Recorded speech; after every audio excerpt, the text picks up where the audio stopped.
মক্কায় প্রবেশের সময় এই দোয়াটি পড়তে ভুলবেন না কখনো। এটি একজন মুমিনের জীবনের সবচেয়ে আবেগঘন সময়গুলোর একটি। এই সময় রাসূল সাল্লাল্লাহু আলাইহি ওয়াসাল্লাম একটি সুন্দর দোয়া শিখিয়েছেন। আল্লাহুম্মা হাযা হারামুকা ওয়া আমনুক ফাহাররিমনি আলান নার ওয়া আমিন্নি মিন আযাবিকা ইয়াওমা তাবআসু ইবাদাক।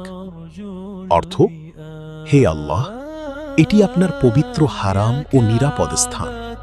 আমাকে জাহান্নাম থেকে রক্ষা করুন এবং যেদিন আপনি বান্দাদের উঠাবেন সেদিন আপনার শাস্তি থেকে নিরাপদ রাখুন।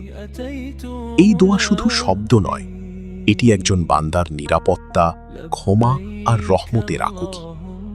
নিয়মিত সুন্দর দোয়া শিখতে সাবস্ক্রাইব করুন। দোয়া প্রতিদিন। হোয়াইট। মক্কায় প্রবেশের সময় এই দোয়াটি পড়তে ভুলবেন না কখনো। এটি একজন মুমিনের জীবনের সবচেয়ে আবেগঘন সময়গুলোর একটি। এই সময় রাসূল সাল্লাল্লাহু আলাইহি ওয়াসাল্লাম একটি সুন্দর দোয়া শিখিয়েছেন।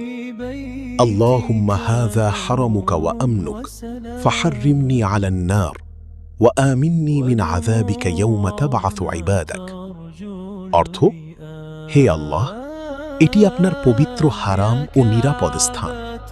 আমাকে জাহান্নাম থেকে রক্ষা করুন এবং যেদিন আপনি বান্দাদের উঠাবেন সেদিন আপনার শাস্তি থেকে নিরাপদ রাখুন।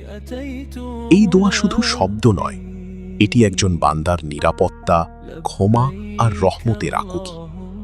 নিয়মিত সুন্দর দোয়া শিখতে সাবস্ক্রাইব করুন। দোয়া প্রতিদিন। হোয়াইট।